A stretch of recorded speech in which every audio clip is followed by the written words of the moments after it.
नमस्कार, मैं Divyanka Tripathi Dahiya crime petrol सतर्क की special series women against crime में आपका स्वागत करती हूँ। हमने अक्सर ये सुना है कि मानवीय सभ्यता औरतों के कंधे पर टिकी होती है। वो सिर्फ नई पीढ़ी को जन्म ही नहीं देती, बल्कि अच्छे संस्कारों से और गुणों से उनकी परवरिश भी करती है। ईंट पत्थर के एक मकान को अपनी ममता से वो घर बनाती है, परिवार सजाती है, अपने दिन खटाती है। उसके खून पसीने से सींचे हुए यही बेहतर परिवार एक बेहतर समाज बनाते हैं। पर यही समाज उसके साथ क्या करता है? उसे प्रताड़ित करता है।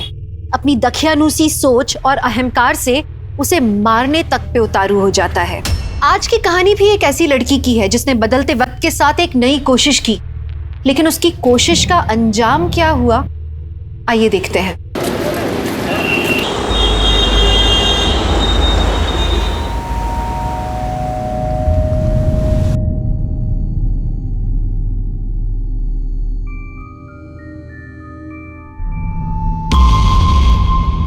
क्या हाल चाल है? अरे भाई ऐसे क्या देख रहे हैं? मुझे नहीं पहचान रहे? जी नहीं, सॉरी। अरे मेरी बात तो सुनिए।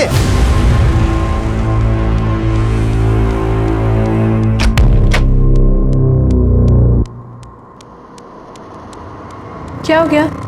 आप इतने परेशान क्यों लग रहे हैं? नहीं नहीं, कुछ नहीं। पहले देख लेना कौन है। ठीक है भाई।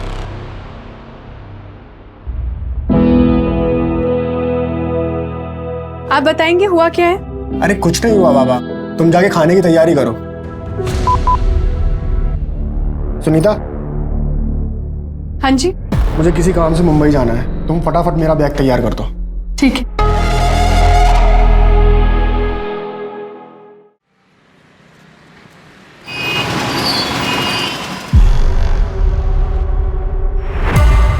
ये पानी कहाँ से आ रहा है? और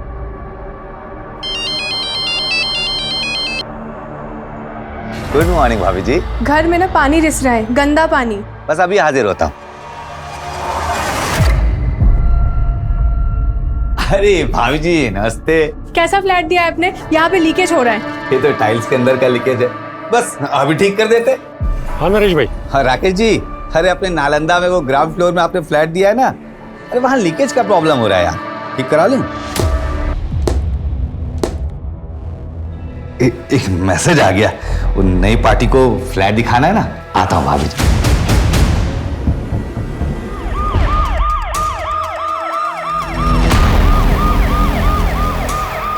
साइड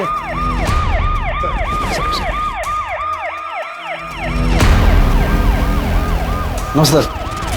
तो पानी लीकेज हो रहा था, तो रिपेयर करने के लिए जब टाइल्स निकाल के ये लोग गड्ढा खोद रहे थे तो ये कंकाल मिले। सुनीता जी अपने हस्बैंड के साथ इस फ्लैट में रहती हैं। कब से रह रहे हैं आप लोग यहाँ? इसी महीने रहने आए। आपके हस्बैंड? मेरे हस्बैंड किसी काम से मुंबई गए। फॉरेंसिक वालों को बुलवाओ और इन कंकालों की पूरी जांच पड़ताल करवाओ और पंचनामा करके घर को सील करो। आपने घर किससे लिया था? सर ये फ्लैट मैंने ही किराए पे दिलवाया था, लेकिन इस सब के बारे में मुझे कुछ नहीं मालूम। तो मेरा कंकाल कहाँ से आए?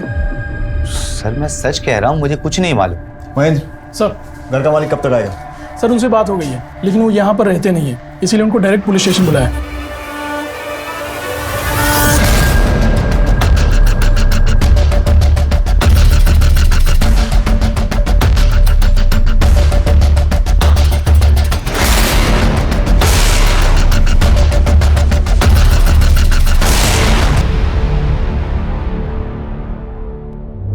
मेरी माँ का पता चला। हम कोशिश कर रहे हैं बेटा, पर जैसे कुछ पता चलेगा हम आपके मामा को इन्फॉर्म कर देंगे। और आपको पहले भी बोला था कि इस तरह से अकेले मत आया कीजिए, अगली बार जब भी आओगे अपने मामा को साथ लेके आओ। राकेश, चिंटू को उसे घर छोड़ दो। नहीं, प्लीज आप मेरी मम्मी को ढूंढ लीजिए, प्लीज, मुझे उनकी बहुत याद आती। हम कोशिश कर रहे हैं बेटा, अभी आप घर पे चलो। राकेश जी, आपके घर में वो कंकाल कहाँ से है? मैं खुद हैरान हूँ सर, दरअसल मैं दूसरे एरिया में रहता हूँ। मतलब इस घर में आप कभी रहे ही नहीं? नहीं, जब नया मकान खरीदा था तब कुछ मैंने रहा था, उसके बाद जॉइंट फैमिली थी, घर छोटा पड़ने लगा, उसके बाद हम बड़े घर में चले गए। तब से इस घर में किराएदारी रह रहे हैं। उन सारे किराएदारों के नाम और पते दे दीजिए। पुराने किराएदारों के नाम और नंबर कौन रखता है? अच्छा, जब आप उस घर में रह रहे थे तब किसी से कोई दुश्मनी या फिर कोई झगड़ा हुआ था? नहीं।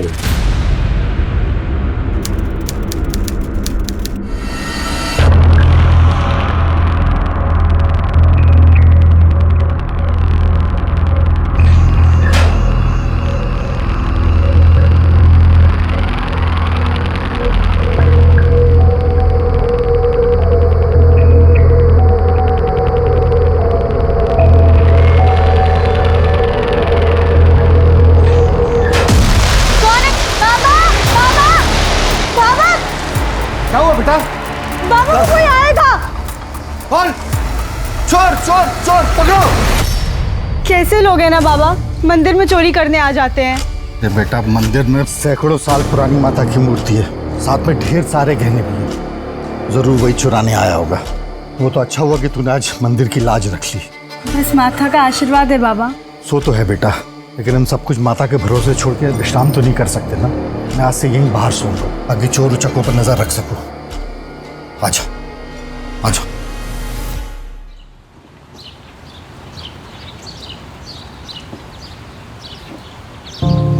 शहद, बेटा शहद देखा क्या?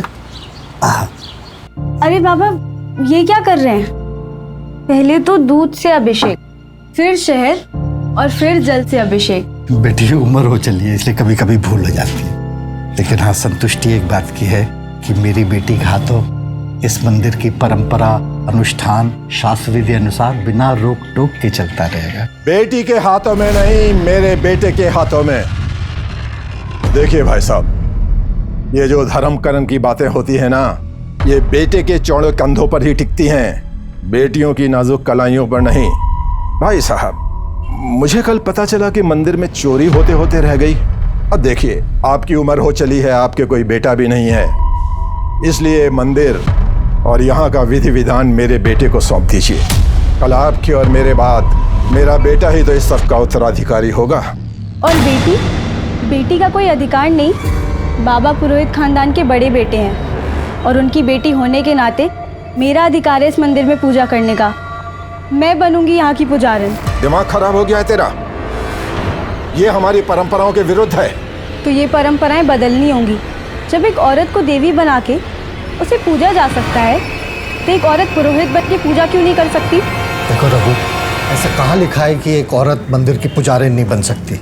समाज में बदलाव आ रहा है, तो मंदिर में भी सही। जो भी हो, हमारे इस मंदिर में ये सब नहीं होगा।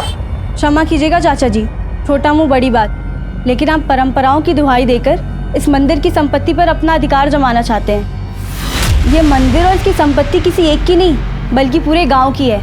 मैं आपके षड्यंत्र को कभी भी सफल नहीं होने दूंगी। पापिन है तू, भगवान तुझे इसकी सजा देगा। चलिए सरपंच जी।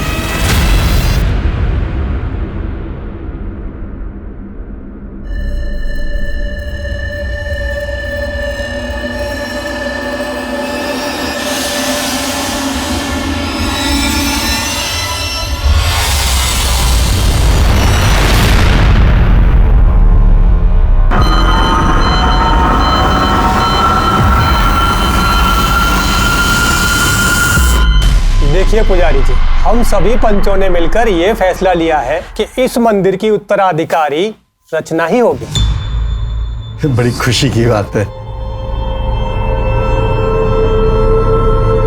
यशस्वी भव। बेटा ये बालों में क्या लगाया है? अरे ये तो जटा है। जटा? पता नहीं बाबा, कब से तेल लगा के सुलझा रही हूँ, पर ये सुलझ ही नहीं रही है। और ये सुलझेगी भी नहीं। ये जटा है, जटा देवी माता का संकेत है। संकेत? कैसा संकेत? भाई साहब, इतने भोले भी मत बनिए। बालों में जटा होने का मतलब होता है कि देवी ने संकेत दिया है कि ये लड़की देवी के मंदिर में दासी और सेविका बनकर रहेगी, पुजारन बनकर नहीं। नहीं नहीं, किसी ने जानबूझ के कुछ लगा दिया होगा। कल तो बालों में कोई जटा नहीं थी। देखो सरपंच जी, भाई साहब ने तो देवी के संकेत को मानने से मना कर दिया। अगर आप भी देवी के संकेत को मानने से मना कर देंगे तो जानते हैं क्या होगा? प्रलय हो जाएगी गांव में, देवी का कोप हो जाएगा, खेत खलियान जल जाएंगे, नदी नाले सूख जाएंगे, सब कुछ नष्ट हो जाएगा देवी के श्राप से। आप सही कह रहे हैं। सुना भाई साहब, अब अगली पूर्णमासी के दिन आपको अपनी बेटी का इस गांव के मंदिर को दान करना होगा। ये सब अंधविश्वास है सरपंच जी। सरपंच जी, आप ही न्याय कीजिए। पुजारी जी, अब रचना को इस मंदिर की सेविका और इस गांव की दासी बनकर ही रहना होगा। यही हमारा फैसला है। सरपंच साहब, सरपंच साहब, सरपंच साहब सुनिए।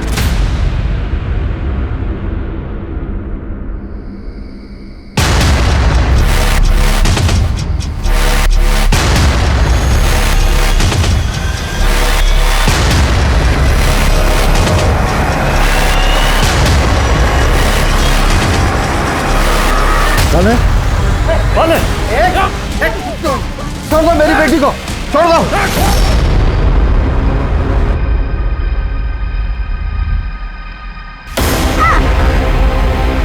अरे आराम से, इतनी भी ओवर एक्टिंग मत करो। लेकिन आप लोगों का बहुत धन्यवाद, आप लोग सुनील के सच्चे दोस्त हो। कौन सुनील? कैसा सुनील?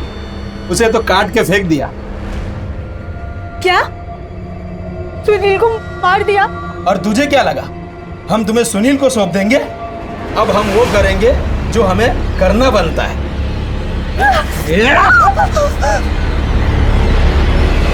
तुझे तो पूरे गांव के सेवा से बचा लिया, शुक्र है।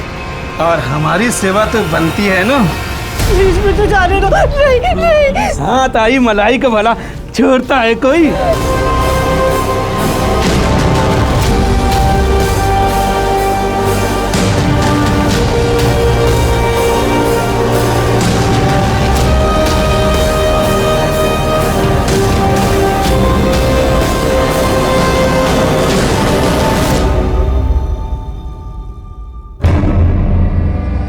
चल अच्छा है, तुझे होश आ गया।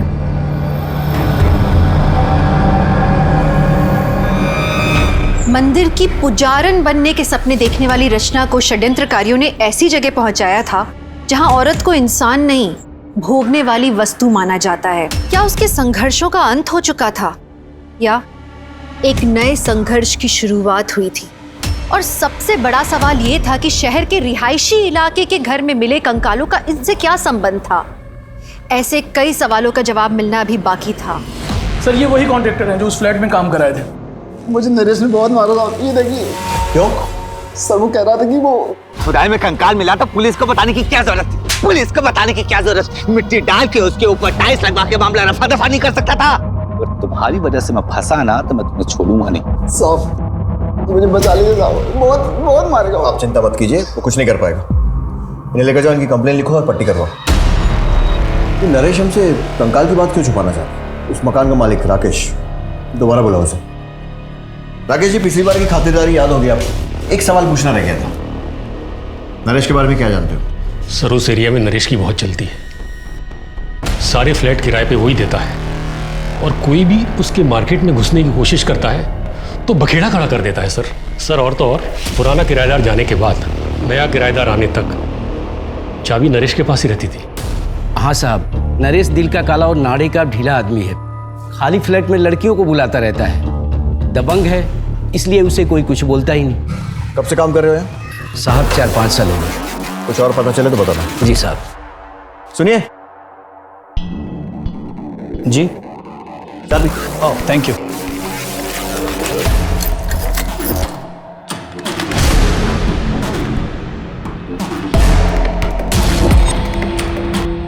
सर मेरी मम्मी का कुछ पता चला? बेटा हम कोशिश कर रहे हैं ना, और जैसे कुछ पता चलेगा हम आपके मामा को इन्फॉर्म कर देंगे।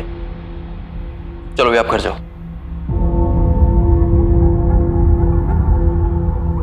सर ये बच्चा बार बार आकर अपने माँ के बारे में पूछते रहता है। उनके मामा से कहा, लेकिन कुछ भी फायदा नहीं हुआ। एक आध बार उस एरिया में जाके देखते जहाँ पे इसकी माँ गुम हो गई है।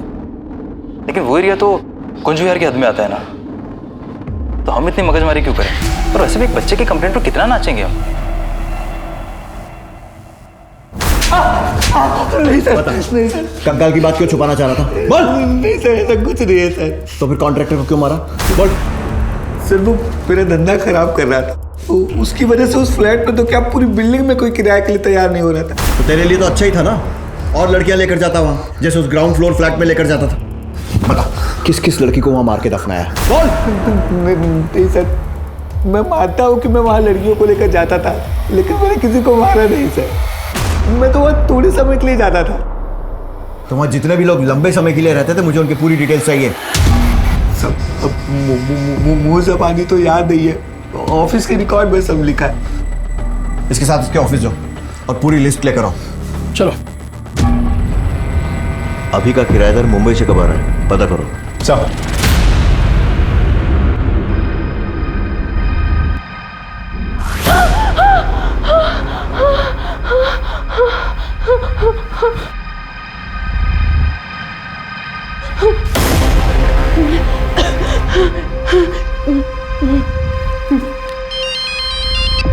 हेलो।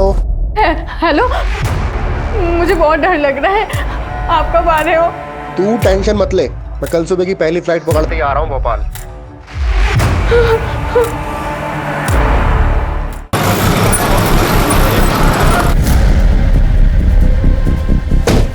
सर, नरेश से किराएदारों की सारी डिटेल्स मिल गई है। उस फ्लैट में गौरव व सुनीता से पहले पंकज अपनी बीवी बच्चों के साथ रहता था, लेकिन इसी साल अचानक वो फ्लैट छोड़ के चला गया। सर, पंकज ने ये फ्लैट 2015 में लिया, उससे पहले वहाँ परेश शाह रहते थे। सर, मैं व्यापारी आदमी हूँ, मुझे नहीं पता मेरा इन कंकालों से क्या वास्ता। वास्ता हो भी सकता है, आपकी किसी से दुश्मनी रही हो या फिर किसी से झगड़ा हुआ हो और गुस्से में आपने उन्हें मार के दफना दिया हो और फिर घर और शहर छोड़कर चले गए। सर, मैं काम काजी आदमी हूँ, आपने मुझे बुलाया तो इसलिए मैं आपसे मिलने चला आया। अगर आप इस तरह से मुझ पर झूठे आरोप लगाएंगे तो आज के बाद आप मुझसे नहीं मेरे वकील से बात करेंगे। नमस्कार। सर, एटीट्यूड देखा आपने, बात कैसे कर रहा था? घाट घाट का पानी पियो आदमी लगता है संदीप। अच्छा, तो उस दूसरे किराएदार के बारे में क्या कह रहे थे जो अचानक गायब हो गया? सर, मैंने कांटेक्ट करने की कोशिश तो की थी लेकिन नहीं हो पाया। उस इलाके में अपना एक खबरी है नथु, उससे कुछ ना कुछ जरूर मालूम होगा, उससे पता करो। महेंद्र, चाबी। एक मिनट। नालंदा विहार सोसाइटी में जब हम पूछताछ कर रहे थे तो एक आदमी मुझे देखकर इतना घबरा गया था कि बाइक में अपनी चाबी छोड़कर जाने लगा था। मुझे लग रहा उस आदमी से मैं पहले कभी मिला हूं किसी केस के सिलसिले में। पता करो वो आदमी कौन था। अरे परेश भाई, और क्या हाल है? अरे सुनिए तो सही। सर, मुझे आपसे कुछ बात करनी है।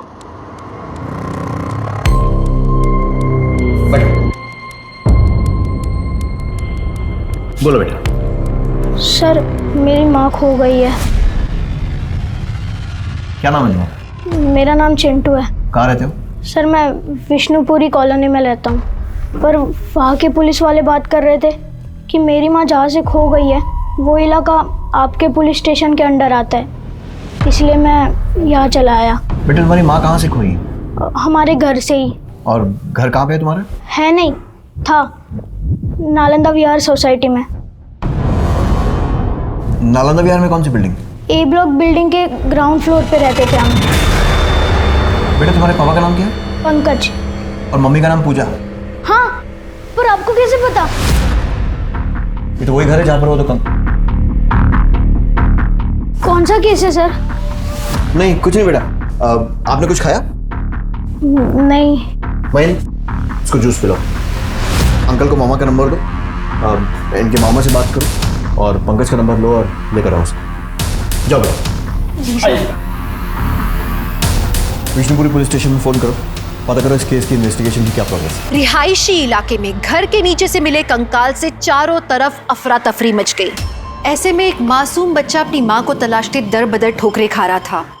एक बच्चे के लिए माँ की ममता से ज्यादा और प्यारा क्या हो सकता है? माँ एक दिन जरूर मिलेगी, इसी विश्वास के साथ चिंटू लगातार कोशिश करता रहा। लेकिन क्या चिंटू को इसकी माँ मिलेगी? और उससे भी ज्यादा बड़ा सवाल ये था कि क्या चिंटू की माँ जिंदा थी? और अगर वो जिंदा थी तो अपने बच्चे के लिए कितना तड़प रही होगी? और ऐसी कौन सी मजबूरी होगी जो उसे अपने बच्चे के पास आने से रोक रही होगी? क्या पुलिस बेटे को अपनी माँ से मिलवा पाएंगे?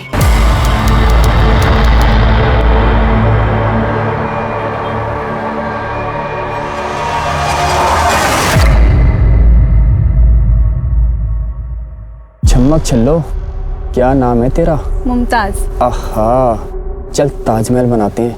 रोकड़ा है? कितने लेगी? 3000। 3000 तो बहुत है रे। अबे झंडू, ताजमहल बनाने की बात करता है और तेरे पास 3000 भी नहीं है। चल निकल यहाँ से। अरे अरे, नाराज क्यों हो रही है? चल 1000 देता हूँ। मैं क्या तुझे 1000 वाली लगती हूँ? एक बार सही से देख तो मुझे। 3000 लेती हूँ लेकिन मजा 30,000 का देती हूँ। तो 1000 लेके 10,000 का मजा देना, मुझे चलेगा। अबे झुमरू, निकल यहाँ से। बड़ा आया, 1000 रुपए में ताजमहल बनाएगा। जा यहाँ से।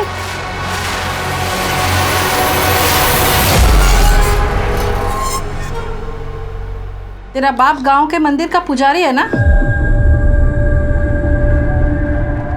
देख, तेरे बाप को और प्रेमी को कुछ लोगों ने मार डाला।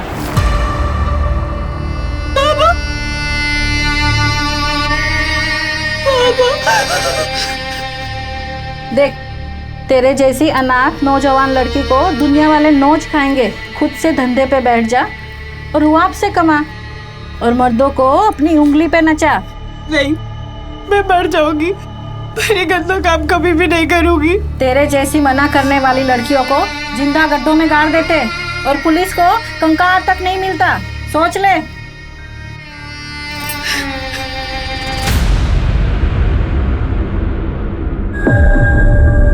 कितना लेगी? 5,000। उस दिन तो 3,000 में आई थी। तो उस दिन बाइक पे आया था ना, आज कार में आया है, इसलिए 5,000। चल ठीक है, आप बैठ।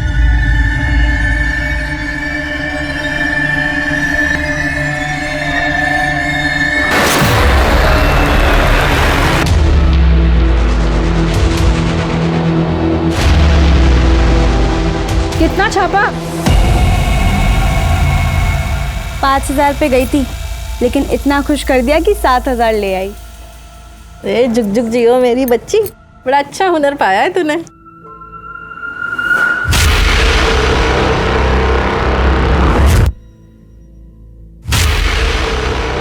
ऐसा कैसे हो सकता है?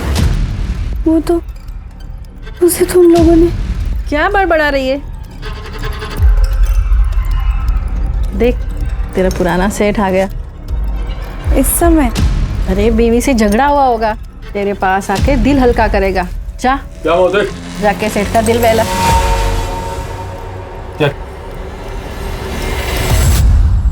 अगर किसी की पत्नी गायब हो जाती है, गुम हो जाती है, तो जमीन आसमान एक कर देता है। पर तुमने तो कोई खास खोजबीन भी नहीं की अपनी पत्नी की। सर अब क्या बताऊं, मेरी पत्नी खोई नहीं है, वो किसी के साथ भाग गई है सर।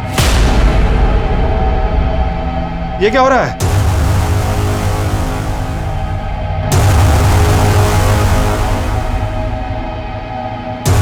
पूजा, ये क्या हो रहा था? पूजा, पूजा गलत है ये। तुम मेरी बीवी हो, मेरे बच्चे की माँ हो। बस मामा और नहीं, मुझे बहुत नींद आ रही है, मैं सोने जा रहा हूँ। गुड नाइट पापा, गुड नाइट मामा। तुम भी खा लो। पूजा, जो कुछ भी हुआ है मैं उसे भूलने के लिए तैयार हूं, बस तुम अजय से मिलना जुलना बंद कर दो। पूजा, मैं तुमसे बात कर रहा हूं, तुम देखो, हम लोग एक नई शुरुआत करते हैं, दूसरे शहर में जाकर रहते हैं। पूजा, मैंने उन्हें समझाने की बहुत कोशिश की, लेकिन वो नहीं मानी। अंत में एक लेटर लिखकर घर के सारे गहने लेकर वो अजय के साथ भाग गई। वो लेटर है आपके पास? लेटर तो जला डाला है सर। जब पूजा गायब हुई तब चिंटू कहाँ था? अपने मामा के यहाँ था सर। समझिए, चिंटू को मामा के यहाँ भेजा, फिर पूजा और उसके प्रेमी को मार दिया और दोनों को अपने ही घर में दफन कर दिया। उसके बाद पूजा के गायब होने का नाटक, और फिर बिना नोटिस दिए घर छोड़कर, शहर छोड़कर चले गए। उस घर में मिले दोनों कंकाल पूजा और उसके प्रेमी अजय के ही है ना? सर मैंने उन्हें नहीं मारा है और ना ही उन्हें दफनाया है। अभी भी टाइम है, सच सच बता दे। सर मैं सच कह रहा हूं, मैंने कुछ नहीं किया, किसी को नहीं मारा है मैंने।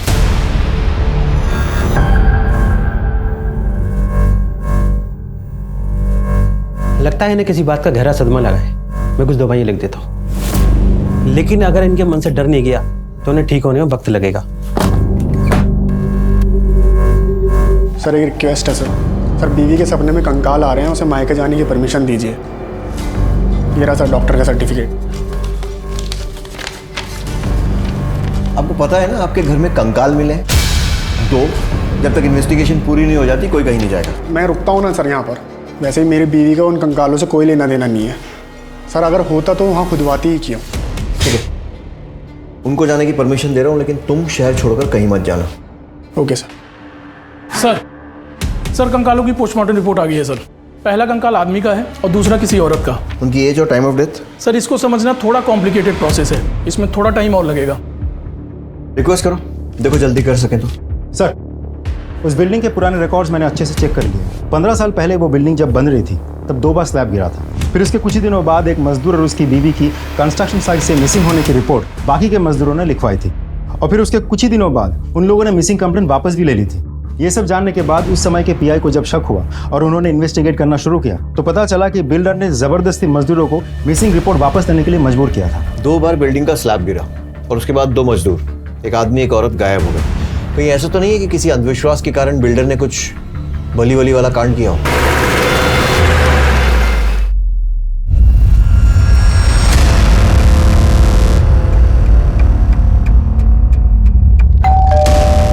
नालंदा सोसाइटी, वो बिल्डिंग आपने ही बनवाई थी ना? जब वो बिल्डिंग बन रही थी 2 मजदूर गायब हुए थे वहां से, एक आदमी और एक औरत। और अब जो कंकाल मिला है वो भी एक आदमी और एक औरत का ही है। मामला सामने ना आ जाए इसलिए आपने अपने मजदूरों पर प्रेशर डाला था और उन्होंने कंप्लेंट वापस ले ली थी, है ना? जी नहीं सर, और पुलिस कंप्लेंट की वजह से मेरी बिल्डिंग का काम रुका पड़ा था और जिसकी वजह से मेरा बहुत नुकसान हो रहा था। फिर मैंने किसी तरह मजदूरों को समझा बुझा करके कंप्लेंट वापस करने के लिए मनाया। अपने गायब मजदूरों का नाम बता दीजिए। इतना पुराना रिकॉर्ड कौन रखता है सर? ये मजदूर हैं, कहीं 2 पैसा अधिक मिला यहाँ काम छोड़ के वहाँ चले जाते हैं। जब वो बिल्डिंग बन रही थी तो 2 बार उसका स्लैब गिरा था। कहीं ऐसा तो नहीं अंधविश्वास के कारण उन दोनों की नरबली दे दी गई हो? अरे सर, मैं धर्म कर्म करने वाला पंडित व्यक्ति हूँ और मैं बिल्डिंग का फाउंडेशन खुद खड़े रह करके वहाँ पर बनवाता हूँ और मेरी बिल्डिंग में ऐसा कांड हो ही नहीं सकता। आपकी बिल्डिंग में क्या कांड हुआ है और कैसे कैसे कांड हो सकते हैं वो हम पता लगा लेंगे, लेकिन एक बात ध्यान रखिए, अगर ये पता लगा ना कि इसमें आपका ज़रा सा भी हाथ है, आपकी खैर नहीं। सर, चोरत पुलिस स्टेशन से खाई में गिरी कार और मिसिंग डेड बॉडीज की फाइल आ गई। करेक्ट, मनीष मिश्रा की गाड़ी खाई में गिरी थी और कार में मनीष और मीना की चप्पलें मिली थी, लेकिन दोनों की डेड बॉडीज नहीं मिल पाई थी। और भूषण मनीष का बिजनेस पार्टनर था और मनीष के मरने के बाद सारा का सारा बिजनेस भूषण के नाम हो गया। मार क्यों रहे साहब? जिस फ्लैट में कंकाल मिले थे उसके ऊपर पहले फ्लोर पे भूषण रहता है, जानता है उसे? हाँ साहब। भूषण उस फ्लैट में गया था जहाँ कंकाल मिले थे कभी भी? याद नहीं साहब। देख, केस उलझता जा रहा है और मेरा दिमाग भी। सच बता और जल्दी बता। ये याद आया साहब, एक बार भूषण को अपने घर फर्नीचर का काम करवाना था तो उसने अपने बीवी बच्चों को 8 दिन के लिए मायके भेज दिया और अपना सारा सामान नीचे फ्लैट पे शिफ्ट किया। मैंने चाबी दी थी। अब बता रही है, कब दी थी चाबी? परेश जी के फ्लैट छोड़ने के बाद और पंकज जी के फ्लैट लेने से पहले। परेश ने नवंबर 2014 में फ्लैट छोड़ा था और पंकज ने जनवरी 15 में फ्लैट लिया था, तो दिसंबर 2014 में फ्लैट खाली था, तब दी थी चाबी? हाँ साहब।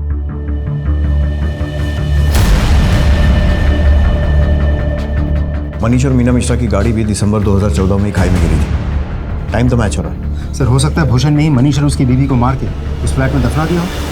भूषण को लेकर आओ।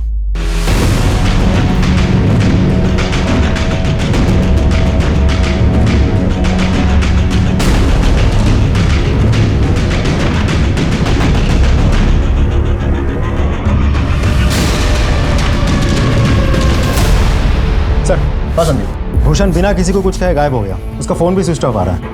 कि भूषण उन कंकालों के बारे में कुछ ना कुछ तो जरूर जानता है। अपने सारे खबरियों को एक्टिवेट करो और सारी पुलिस थानों में उसकी फोटो भेजो और उसका मोबाइल भी सर्वेलेंस पे डालो। सर। हेलो, जय हिंद सर, आपके एरिया पे बाईपास रोड पर एक डेड बॉडी मिली है। क्या?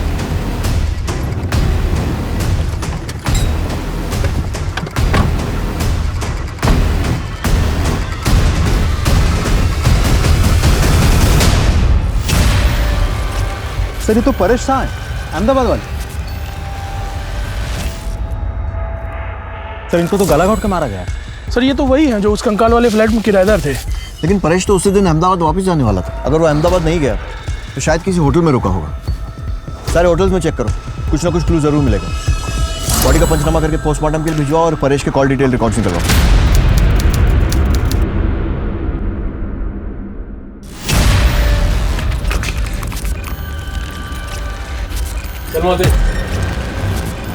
अच्छा मौसी, एक काम था। देख, धंधा छोड़ के जाने की बात छोड़ के कुछ भी मांग, तेरे लिए जान भी हाजिर है। अच्छा मौसी, वो जो शबनम के साथ लड़का था, ऐसा लगा कि मैंने उससे कहीं देखा है। शायद मेरे ही गांव का था। आप जानती हैं वो कौन था? यहाँ पे आने वाला कोई भी इंसान अपना सही नाम नहीं बताता, पर हाँ, वो अपना नंबर देके गया है ताकि वो दूसरी बार आए तो एडवांस बुकिंग कर सके। रुक, मैं तुझे नंबर देती हूँ।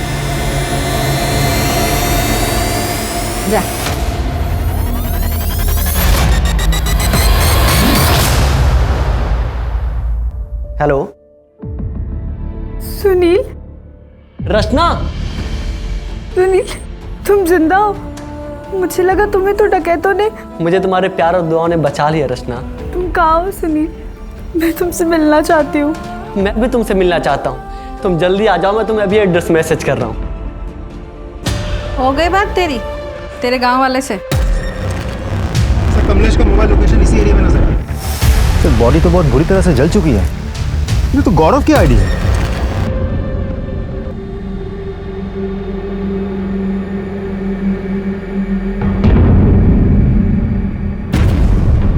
अरे रचना, कहाँ जा रही है तू?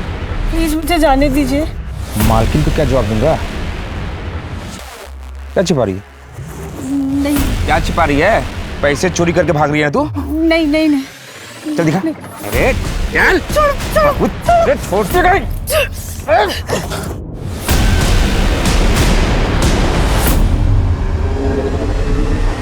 ये चोरी करके भाग रही है।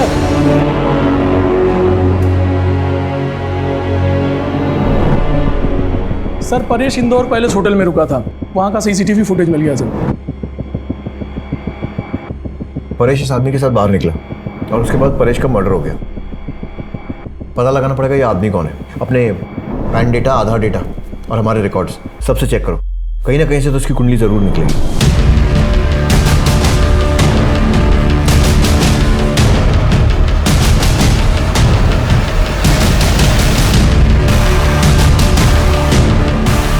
इसे पहचानते हो?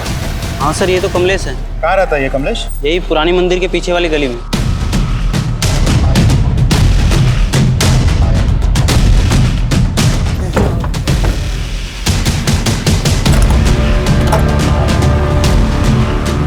सुनो जरा, इधर आओ। जी, कमलेश इधर रहता है?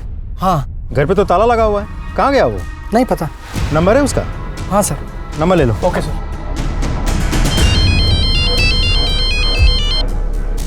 हाँ संदीप। सर कमलेश तो गायब है, उसके घर पे ताला लगा हुआ है, लेकिन उसका नंबर हाथ लग गया। उसका फोन सर्वेलेंस पे डालो और ट्रैक करने की कोशिश करो। सर। हाँ संदीप। कमलेश का नंबर ट्रैकिंग पे डाल दिया है। कंट्रोल रूम बहुत जल्द उसका लाइव लोकेशन हमें अपडेट करेगा। काफी टाइम लग रहा है। लेकिन सर भूषण को ट्रैक कर लिया है, हमारी टीम उसे पकड़ के लेके आती होगी। बिना किसी को बताया गायब? किस बात का डर था? हमारी पूछताछ का? मैंने लोन लिया था और साहूकार मुझे परेशान कर रहे थे, तो मैं अपने दोस्त के घर चला गया था और सर मैंने अपना फ़ोन बंद कर लिया था। मैंने सोचा सर सब कुछ ठीक होगा और पैसों की जुगाड़ होगी तो मैं वापस आ जाऊंगा। दिसंबर 2014 में तेरे पार्टनर मनीष की गाड़ी खाई में गिरी, लेकिन उसकी और उसकी बीवी की डेड बॉडी नहीं मिली, सिर्फ कार मिली। और दिसंबर 2014 में ही तूने अपने बीवी बच्चों को बाहर भेजकर फर्नीचर बनाने के बहाने अपना सारा सामान नीचे वाले फ्लैट में शिफ्ट किया। तूने मनीष और मीना को मारा और उसके बाद उन्हें उस फ्लैट में दफनाया। देखिए सर, मैं आपसे बोल चुका हूँ ना मैंने मनीष को मारा और ना ही मैंने मीना को मारा सर। सर मेरी बात सुनिए सर, एक बात नहीं, मैं आपसे क्यों झूठ बोलूंगा सर, मैं सच बोल रहा हूँ। मैंने मनीष मीना को नहीं मारा और ना ही मैंने उस फ्लैट में उनको दफनाया। मेरी बात पे यकीन कीजिए सर प्लीज। सर कमलेश का नंबर ट्रैक हो गया।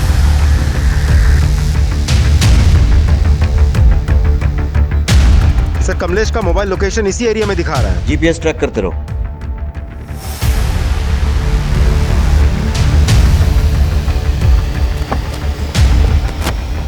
सर लोकेशन तो यहीं कहीं दिखा रहा है। आसपास तलाशी लो। एक काम करो, इसका नंबर डायल करो। सर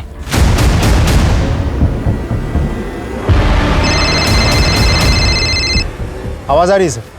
सर उस तरफ से आवाज आ रही है।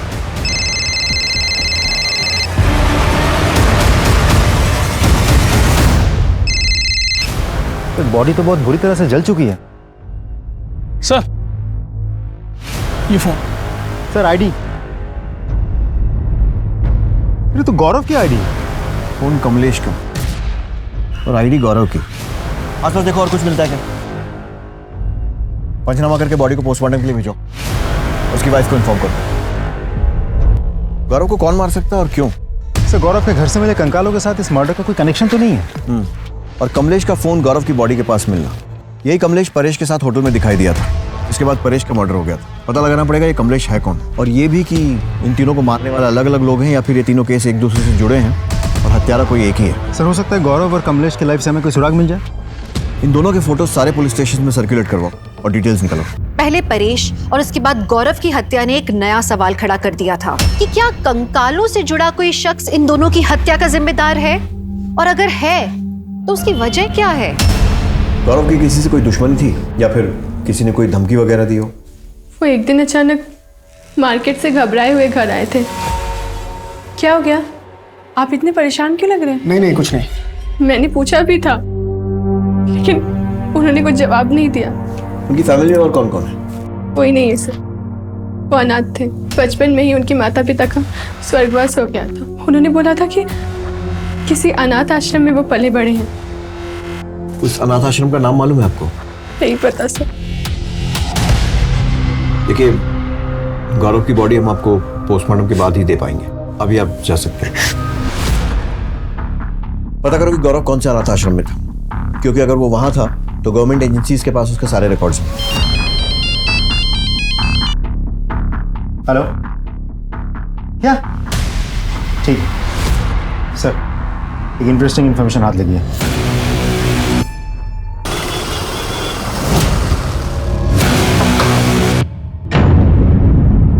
जी बोलिए।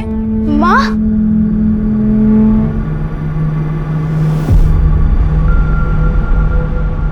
I am sorry.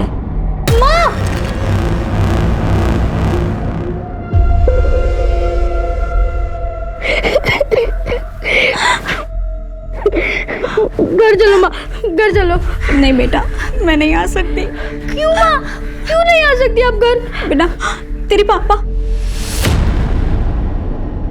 देखिए, दूसरों के पर्सनल मामलों में दखल देना हमारा काम नहीं है, लेकिन फिर भी एक सलाह है, जो भी फैसला लें सोच समझ कर लें।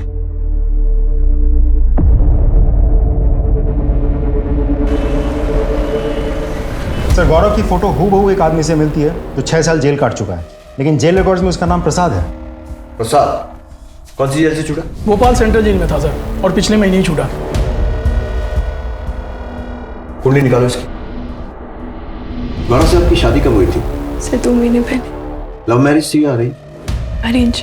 बता सकती हैं शादी फिक्स किसने करवाई थी? सब, मैं गरीब परिवार की लड़की हूँ। गांव के पुजारी राघु चाचा ने हमारी शादी तय की थी।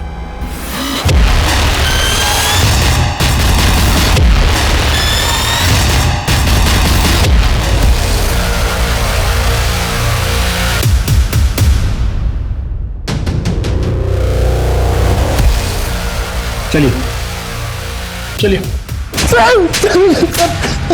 चल शुरू हो जाए। बताता हूँ सर, बताता हूँ मैं। सर, मेरे और मेरे पिता की मंदिर की संपत्ति पर काफ़ी सालों से नज़र थी। मेरे ताऊ और उनकी बेटी हमारे रास्ते का रोड़ा बनी हुई थी। रचना को ठिकाने का लगाने के लिए मेरे पिता ने उसके बालों में जटा बनाई और मंदिर की पुजारन न बनने के बजाय उसे दासी बनने पर मजबूर किया। रचना अपने प्रेमी सुनील के साथ डकैतों का बहाना करके गांव से भाग जाना चाहती थी। वो सुनील मेरा पालतू था, उसने मुझे पूरा प्लान बता दिया। फिर मैंने नहले पे दहला फेंका सर। मैंने तो मंदिर पे अपना अधिकार बना लिया। इसके एवज में सुनील ने मुझसे मंदिर की मूर्ति मांगी। मैंने सोचा कि ये पीतल की पुरानी मूर्ति में रखा ही क्या है, और मैंने दे दी उसको। फिर एक दिन मुझे सुनील का फ़ोन आया और उसने मुझे बताया कि रचना जिंदा है, और तब तक मुझे पता चल चुका था कि मूर्ति बहुत कीमती है। मैंने सोचा कि शहर जाके रचना को ख़त्म भी कर दूंगा और सुनील से अपनी मूर्ति भी वापस ले लूँगा। वहाँ शहर में सुनील परेश शाह के घर में नौकर था। घर में कोई नहीं था और वहाँ पे टाइल्स का काम चल रहा था, और सुनील ने रचना को फ़ोन करके बुलाया और मुझे सौंप दिया।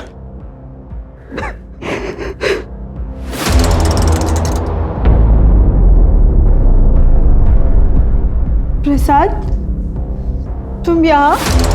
तुझे अपने रास्ते से हटाने का अधूरा काम पूरा करने आया हूँ। तुमने इसे यहाँ बुलाया जिससे मैंने इतना प्यार किया? मुझे तुम्हारी शक्ल भी नहीं देखनी है। तुझे इतनी आसानी से नहीं छोड़ूंगा। जहाँ तेरे बाप को भेजा, आज तुझे वहीं भेज रहा हूँ। वो मुकर गया।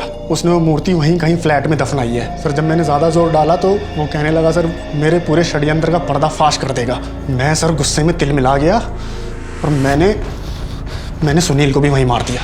सुनील का इस तरह गायब हो जाना शक के घेरे में आ सकता था, तो मैंने परेश शाह के लौटने का इंतज़ार किया और उससे मिला।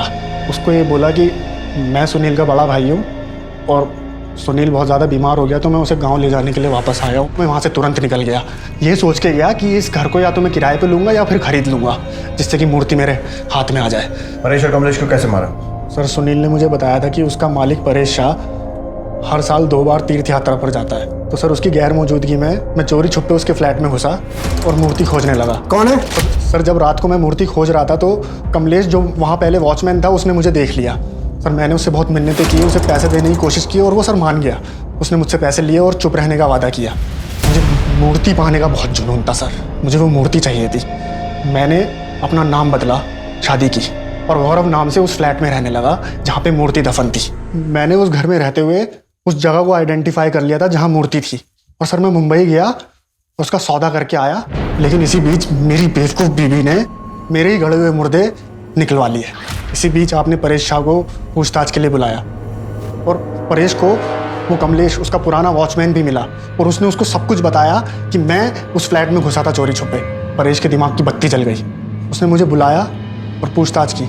सर मैं और देर नहीं करना चाहता था, मैं सामान लेने के बहाने उस फ्लैट में गया और मूर्ति निकाली और परेश को मिलने के बहाने बुलाया।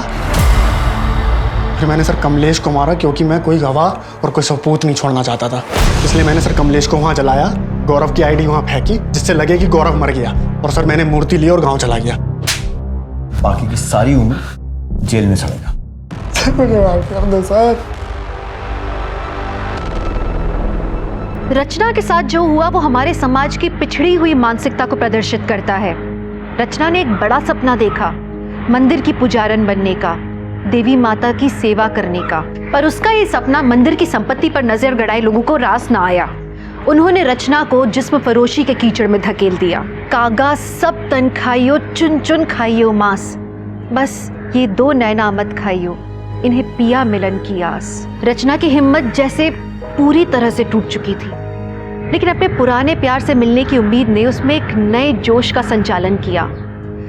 जिसमें फरोशी के धंधे से छुटकारा पाकर पहुंच गई सुनीता अपने सुनील के पास, लेकिन प्यार के नाम पर उसे सुनील से क्या मिला? सिर्फ धोखा। सोचिए, अगर रचना और उसके पिता सतर्क होते तो उसके चाचा और चचेरे भाई मंदिर को हथियाने में कभी सफल नहीं हो पाते। उनका व्यवहार दस्तक था आने वाले संकट का। रचना अगर आंख मूंद कर सुनील से प्यार न करती तो उसे कभी धोखा नहीं मिलता। वहीं परेश को भी खतरे की दस्तक मिली थी जब उन्हें कमलेश ने गौरव के बारे में बताया था। अगर वो लालच न करके सीधे पुलिस के पास जाते तो आज वो जिंदा होते।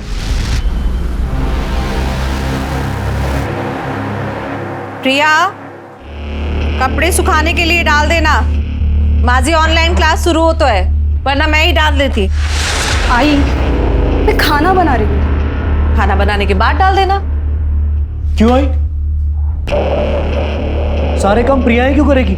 नुपुर तो घर में एक भी काम नहीं करती, उसे भी बोल सकती हो ना। हर्ष, तुझे पता है ना, नुपुर टेरेस पे नहीं जाती, प्रॉब्लम है उसे। वो खुद एक प्रॉब्लम है, ये सारे काम ना करने के बहाने। आई मी संग तो उसे घर के बाहर निकाल, तब जाके इस घर में शांति होगी। पहले ही उसने इतना बड़ा कांड करके रखा है। आई, मैं निकते, बाय। बस करो ये जॉब का ड्रामा। शुरुआत की जर्नलिज्म से और अब सेल्स में। 3 महीने में तीसरा जॉब है तुम्हारा ये। तुम्हारी सच्चाई सामने आएगी ना, तब इस जॉब से भी निकाल देंगे तुम्हें। हर्ष, नुपुर बहन है तेरी, इज्जत करो उसकी। और अगर नहीं कर सकते तो तुम और प्रिया इस घर से जा सकते हो।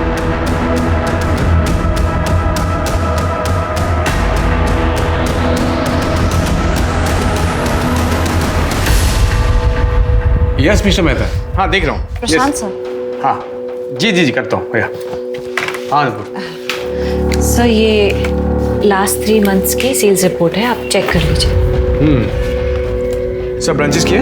हाँ सर, इसमें ग्रॉस और नेट दोनों फिगर्स कंपाइल है। लुक्स गुड, बिल्कुल तुम्हारी तरह। Sir please leave. रूफटॉप कर दिए। Lunch date?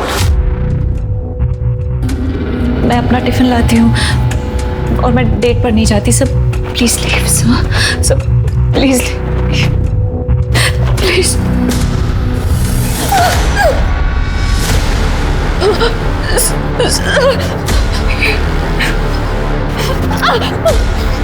अपने बॉस को मना कर दिया तो एक कंप्लेन और जॉब नहीं समझो। प्लीज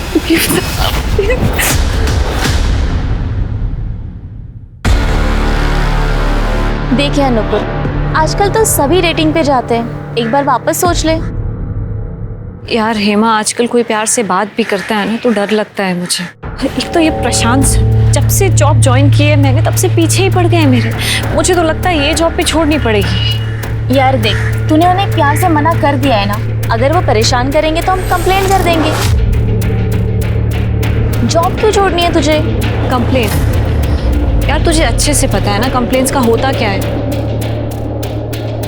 यार it is so unfair Nupur, तुम्हारी पास्ट की लाइफ की वजह से ना ही तुम अपना प्रेजेंट जी पा रही हो ना ही फ्यूचर की सोच रही हो। आई होप कि तू अपने पास्ट ट्रॉमा से जल्दी बाहर आ जाए और अपनी आगे की लाइफ एंजॉय करे। ऑटो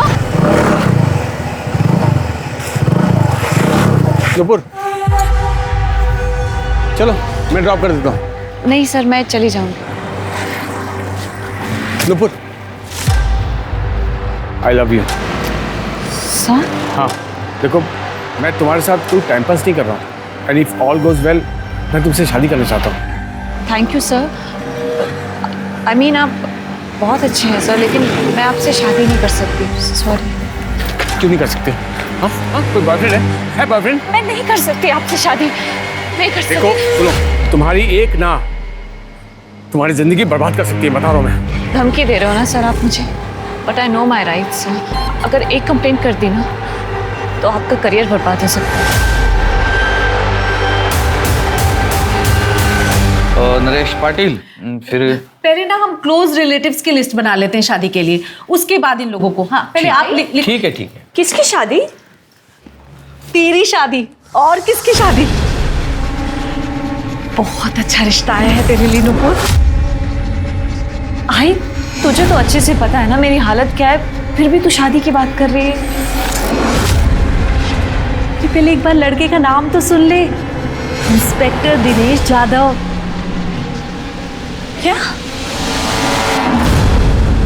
नुपुर शादी करना चाहता हूँ इसलिए तो रिश्ता भेजा है। पर दिनेश, नुपुर मैंने सब अच्छे से सोच समझ कर ही डिसाइड किया है। तुम मेरे बैकग्राउंड के बारे में अच्छे से जानते हो कि मेरे साथ क्या क्या हुआ है, उसके बाद भी क्यों? उसके बाद ही तो मैंने जाना है नुपुर कि तुम और मैं एक दूसरे के लिए कितने परफेक्ट हैं। नुपुर मैं 4-5 महीने तुम्हारे साथ रहा, तब मैंने जाना कि तुम कितने खूबसूरत इंसान हो। देखो तुम्हारे पास्ट के बारे में मैं सब जानता हूँ, उसे मैं बदल तो सकता नहीं, लेकिन फ्यूचर में मैं तुम्हें अपनी लाइफ पार्टनर के रूप में देखता हूँ। दिनेश पर शादी? नुपुर मैं बस तुमसे शादी करना चाहता हूँ। अब वो शादी बड़े हॉल में हो या कोर्ट में हो मुझे फ़र्क नहीं पड़ता। नुपुर बस तुम हाँ कह दो, बाकी मैं हूँ ना, सब संभाल लो। दिनेश पर क्या तुम श्योर हो मुझसे शादी के लिए? क्योंकि मैं एक और झटका बर्दाश्त नहीं कर पाऊंगी। हाँ नुपुर मैं श्योर हूँ। ये महारानी तो हाँ बोलेगी ही ना, हमको बर्बाद करने में कोई कसर बाकी थोड़ी रखी है इसने। और मैं इस घर की बहू हूँ और मुझसे किसी ने पूछा जरूरी भी नहीं समझा। थोड़ी देर के लिए मैं क्या चली गई, आप लोगों ने शादी पक्की कर ली। मतलब तुमसे काय समझतच नहीं। हर्ष, तू हमेशा नुपुर से चिढ़ता था, इसे घर से निकालने की बात करता था, और आज जब इसकी शादी हो रही है तो भी तुम दोनों को परेशानी है। क्योंकि आई मैं तेरी तरह बेटी के प्यार में अंधार नहीं हूँ। शादी में 100 लोग आएंगे, 100 तरह की अलग अलग बातें करेंगे। पहले ही नाक कटवा चुकी है, शादी में रही सही इज्जत भी उतर जाएगी। दादा, इस सब में मेरी क्या गलती थी? ज्यादा भोली मत बन। तेरी अकड़ बेवकूफी की वजह से हम बहुत बर्बाद हो चुके हैं, और मत कर हमें। बस हर्ष, नुपुर की शादी दिनेश से होगी तो होगी। इंस्पेक्टर है वो, रुतबा है उसका रुतबा देखकर सबका मुंह बंद हो जाएगा। आई तुम समझा करो। तेरी आई सही बोल रही है हर्ष। इस शादी से नुपुर के और अपने सारे प्रॉब्लम सॉल्व हो जाएंगे। और कितना? बस लगना चाहिए, तैयारी करो।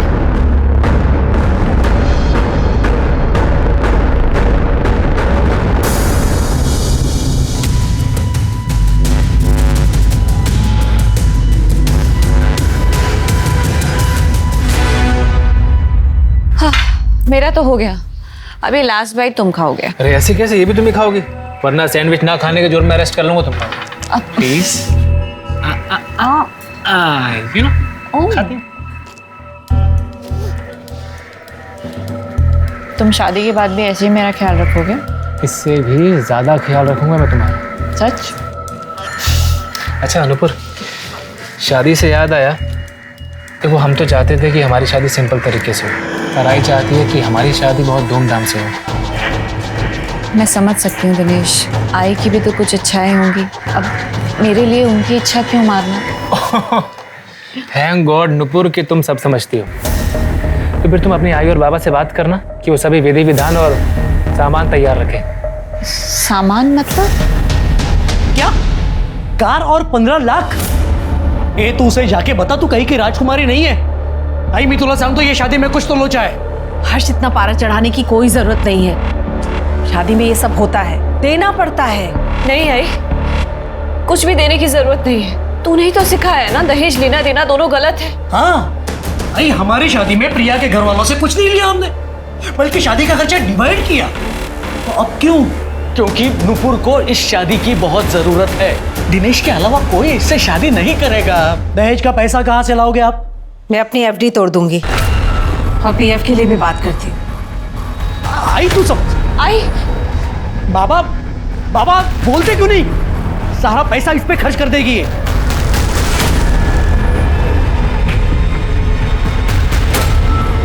मिल गई शांति।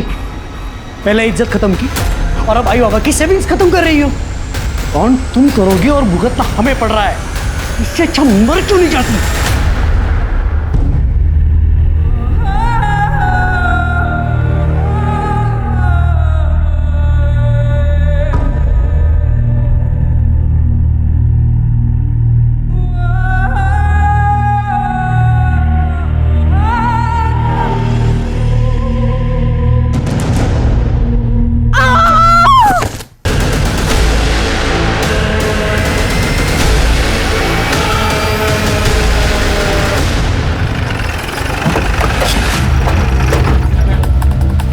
साइड हो जा।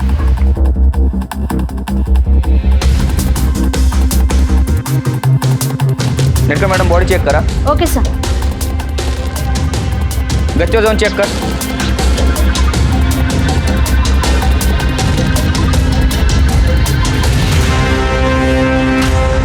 अरे क्या हुआ यहाँ? किसी ने कुछ देखा? हाँ साहब, हमने देखा। सर हम इधर बैठ के चाय पी रहे थे, तभी ये लड़की ऊपर से गिरी सर। आपने इस लड़के को देखा है कभी इधर? नहीं साहब, इसको मैंने कभी नहीं देखा। Sir yes. बॉडी का चेहरा पूरा खून से भरा है, पहचान में नहीं आ पा रही। बहुत हो गया, अब नहीं सहन होता। सुसाइड मेरा फैसला है, कोई और जिम्मेदार नहीं है मेरी मौत का। Nupur Apte. Sir body postmortem के लिए भेज दी है। उनके फैमिली को आप इन्फॉर्म करोगे या मैं करूं? सर आगे क्या करना है? आगे क्या करना है हम देखेंगे। मैं Sunil Keelkar, PI Ajra police station. Nupur Apte का केस इसके बाद हम टेक ओवर करेंगे। क्यों? क्योंकि नुपुर आप्टे ने तुम्हारे और तुम्हारे भाई दीपक के खिलाफ हमारे पुलिस स्टेशन में कंप्लेंट की है। देखिए अब अगर गाँवबाग एरिया में रहती है तो वहाँ के पुलिस स्टेशन में आपको कंप्लेंट करनी होगी। मुझे गाँवबाग एरिया के सीनियर इंस्पेक्टर दिनेश यादव की कंप्लेंट करनी है। क्या वो लिखेंगे अपने खिलाफ मेरी कंप्लेंट? सर एक लड़की तो किसी भी पुलिस स्टेशन में अपनी कंप्लेंट कर सकती है ना? हाँ। तो फिर? अच्छा आप कौन? मैं हेमा चौहान, नुपुर की दोस्त। लेकिन ये दिनेश यादव के खिलाफ क्या कंप्लेंट करनी है आपको? दहेज की डिमांड, डराना, धमकाना, जान से मार देने की धमकी देना, वो भी ये सब शादी के नाम पर। केस फाइल करके 3 हफ्ते भी नहीं हुए, नुपुर मर गई। तुम भी पुलिस वाले हो, सस्पिशियस नहीं लगता? हमें लगता है डाउरी केस और सुसाइड आपस में कहीं ना कहीं कनेक्टेड जरूर है। हमने ऊपर से ऑर्डर लिए, अब ये केस हम इन्वेस्टिगेट करेंगे।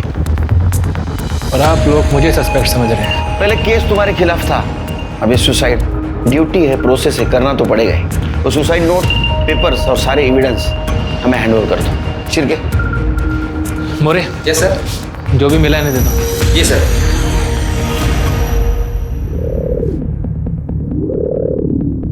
नुपुर, नुपुर।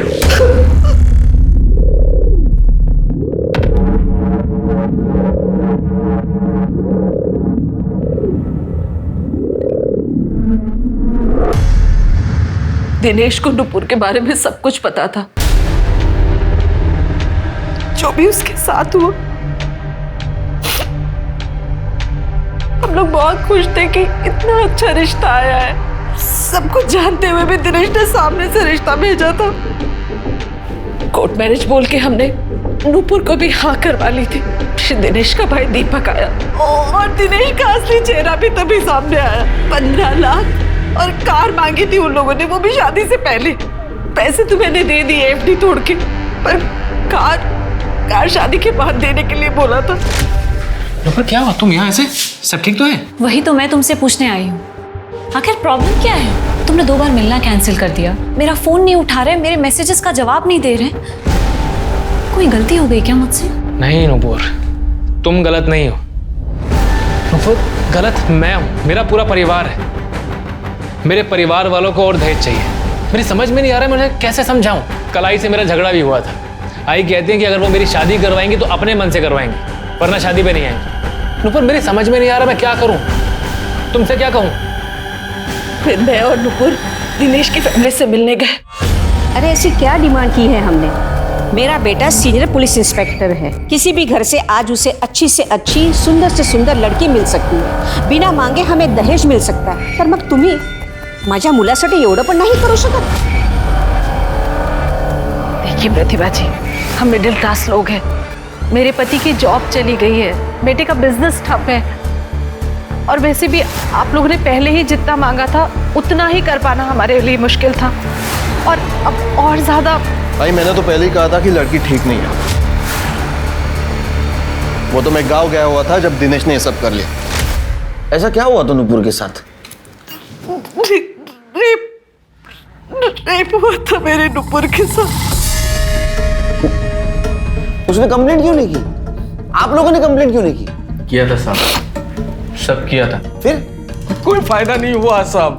वो बहुत पावरफुल आदमी था, इसलिए नूपुर ने केस वापस ले लिया। हमें पता था कि आगे चलकर नूपुर की शादी में बहुत प्रॉब्लम होगी, इसीलिए ये रिश्ता मैं हाथ से जाने नहीं देना चाहती थी। मैं 5 लाख और देने के लिए तैयार हो गई, पर उससे पहले ही मेरे पुत्र और वो भी कच्ची से कूद कर, मतलब काय समझत नहीं साहब। वो तो क्या प्रॉब्लम, गच्ची से क्या प्रॉब्लम था? सर उसे ऊंचाई से बहुत डर लगता था। मतलब हमारे घर की गच्ची पे भी वो कभी नहीं जाती थी। पहिल्या माळ्यावर पण नाही जायची नूपुर, और यहाँ छठे माले पे यांना घेऊन जा, जाइए।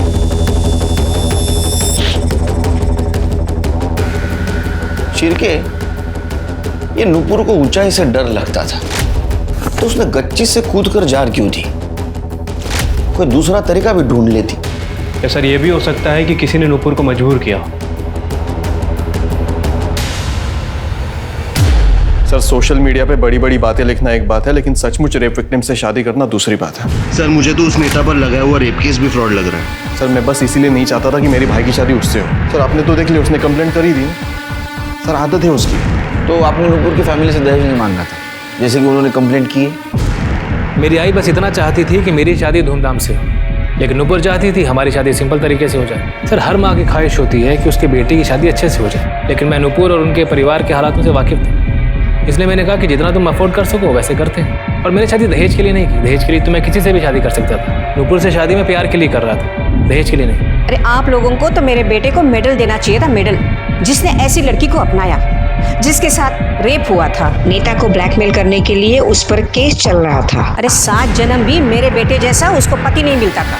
एक मैं ही था जो उसे इंसाफ दिलाने के लिए इतने महीनों तक लड़ता रहा। लेकिन नूपुर के माँ ने तो बताया कि उन्होंने उनकी एफडी तोड़कर तुम लोगों को 15 लाख रुपए दिए।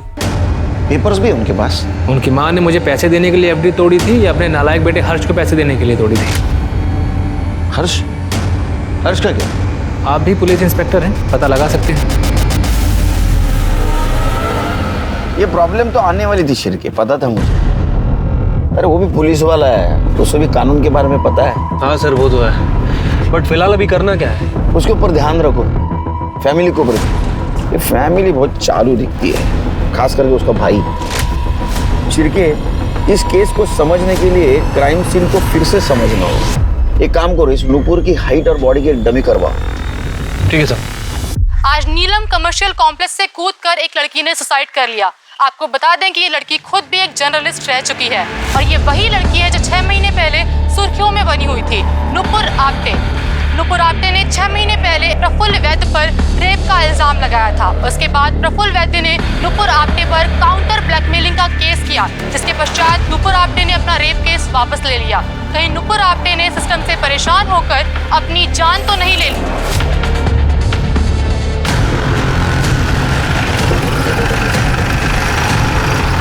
नुपुर आपने जब सुसाइड किया तो आप इसका क्राइम सीन रिक्रिएट क्यों कर रहे हैं? हमारा ये प्रोसीजर है। आपको ये फॉल्ट लग रहा है? चलो सर हटिए। रोको ही नहीं।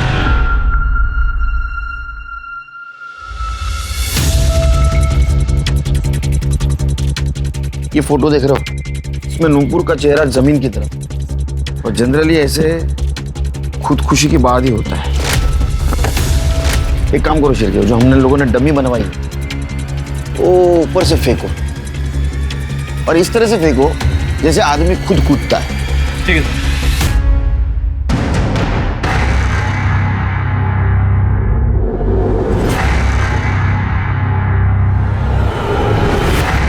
छिड़के डमी को फिर से ऊपर लेके जाओ और इस तरह से फेंको जैसे किसी ने उसको धक्का दिया।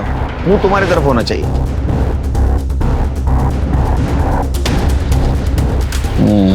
छिड़के गड़बड़ है, क्योंकि नूपुर के गिरने के मार्क में और हमने 2 बार जो बॉडी गिराई उसके मार्क में 19-20 का फर्क है। तो ये बताना मुश्किल है कि उसको किसी ने धक्का दिया तो उसने सुसाइड किया। दिशा, नूपुर की सुसाइड नोट हैंडराइटिंग एक्सपर्ट के पास भेजो और उसके हैंडराइटिंग से मैच करके देखो। Right sir. छिड़के सर, नूपुर का CDR और मोबाइल लोकेशन चाहिए मुझे। ठीक है सर। क्या कहीं आसपास CCTV है? नहीं सर, पूरी बिल्डिंग में कहीं भी CCTV कैमरा नहीं है।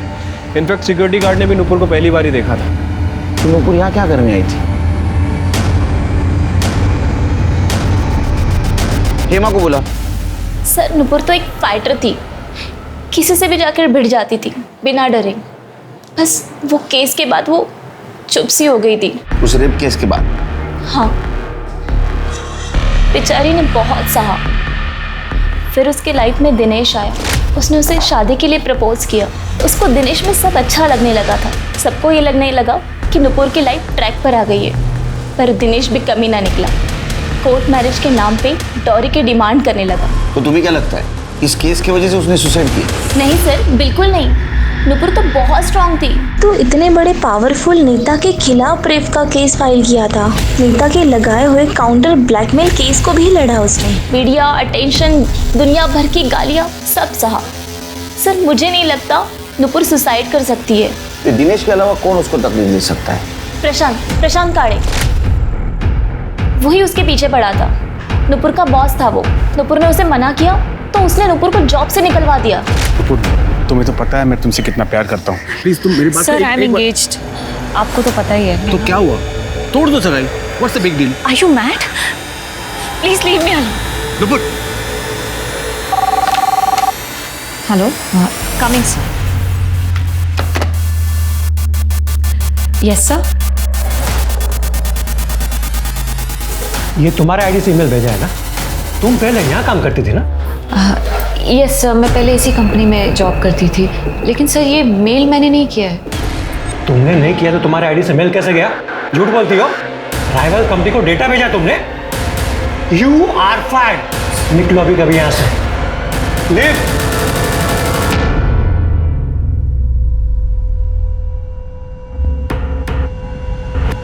सर नुपुर को जॉब की सख्त जरूरत थी और वो प्रशांत उसे ब्लैकमेल कर रहा था। फिर भी वो प्रशांत से ब्लैकमेल नहीं हुई, लेकिन प्रशांत उसको बार बार कॉल और मैसेजेस करके परेशान करता रहा। ये प्रशांत गाले का नंबर है तुम्हारे पास? हाँ। इन जगह नंबर है, आप जाइए बाहर। ठीक है, ये प्रशांत गाले का CDR रिपोर्ट और मोबाइल लोकेशन निकालो। पता करो ये मजनू छुपा कहाँ है। ठीक है सर। सर मैंने हर्ष आप्टे के बारे में आस पड़ोस में पूछताछ की। पड़ोसियों का कहना है कि हर्ष हमेशा नूपुर पर चिढ़ा हुआ रहता। ये रेप केस के बाद MLA प्रफुल्ल वैद्य ने नूपुर पर ब्लैकमेलिंग के चार्जेस लगाए, जिसकी वजह से उनकी फैमिली की बड़ी बेइज्जती हुई। इसलिए हर्ष हमेशा नूपुर पर चिढ़ा हुआ रहता था। अच्छा शिर्के, हर्ष के डिटेल निकाल, बैंक स्टेटमेंट, उसके क्लाइंट डिटेल सब निकाल। ठीक है सर। नूपुर की मौत ऊंचाई से गिरने की वजह से हुई है। ऊंचाई से गिरने की वजह से उसका स्कल फ्रैक्चर हुआ, जिसकी वजह से ब्रेन हेमरेज हुआ और बहुत ज़्यादा खून बहने की वजह से उसकी मौत हो गई। बॉडी की बहुत सारी हड्डियां भी टूटी हैं। सर रिपोर्ट से तो यही लग रहा है कि सुसाइड है। वो हैंडराइटिंग एक्सपर्ट का क्या हुआ? सर वो नूपुर का सुसाइड नोट और बाकी के डॉक्यूमेंट्स मैंने भेज दिए हैं, जल्दी रिपोर्ट आ जाएगी। सर प्रशांत कालिया है। ये कैसे सवाल है सर? आप ही बताइए, कोई किसी से शादी क्यों करना चाहेगा? मैं नूपुर से प्यार करता था इसलिए शादी करना चाहता था बस।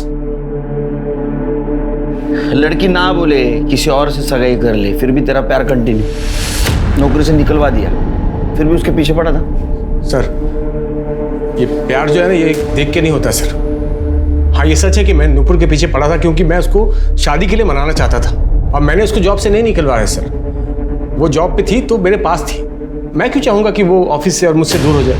क्योंकि तू शादी करना चाहता था ना उससे। ऐसा पहली बार देखा है ना कि रेप विक्टिम के साथ इतना प्यार। Rape victim? सर ये क्या क्या बोल रहे हैं सर आप? आपसे मालूम पड़ रहा है मुझे ये सब खबर सर। अहो मेरी कोल्हापुर मदर नवीन है, पिछले 2 महीने पहले ही पोस्टिंग हुई थी मेरी यहाँ पर। ऐसी सोसाइटी देखी जहाँ सीसीटीवी नहीं, टाइट सिक्योरिटी नहीं, नया है। क्या बात कर रहे हो सर? मुझे मेरी समझ में कुछ नहीं आ रहा सर। ज्यादा शाना मत बन। जहाँ नूपुर की मौत हो गई वहां तेरा मोबाइल लोकेशन दिखा रहा है, समझा? और तेरा मोबाइल बंद था।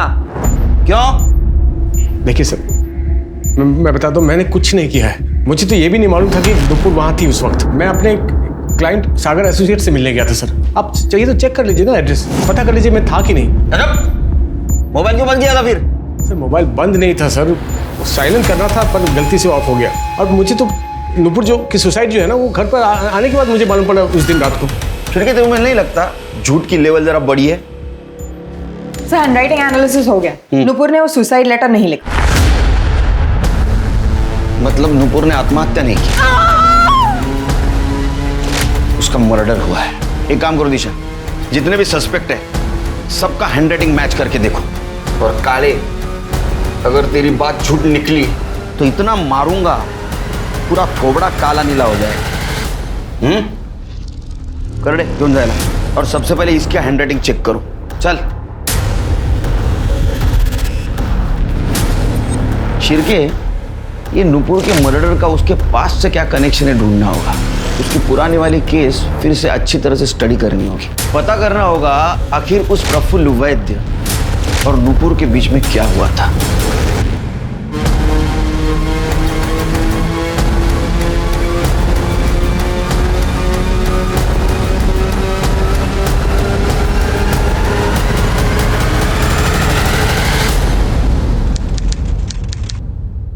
वाह नूपुर वाह, खूब छान, अच्छा आर्टिकल है ये। और ये बोरल स्कैम का मुद्दा तुमने एकदम सही उठाया है। Thank you so much sir. अच्छा तो जॉब करती हो तुम? सर एक्चुअली मैं कोल्हापुर कनेक्ट में ट्रेनी जर्नलिस्ट हूँ। मेरा मास कॉम का फाइनल ईयर चल रहा है, तो ये आर्टिकल उसी का प्रोजेक्ट है सर। सर आपको तो बहुत कुछ मालूम होगा इस स्कैम के बारे में, अगर आप मेरी कुछ मदद कर सकें। अरे क्यों नहीं।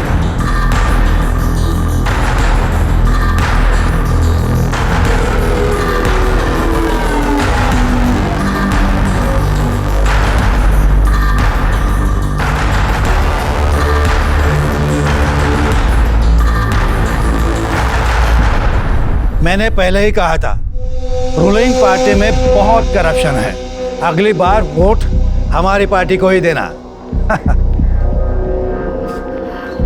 Thank you so much sir, आपकी वजह से ये स्कैम एक्सपोज हुआ है। Thank you. अरे ये तो मेरा फर्ज था।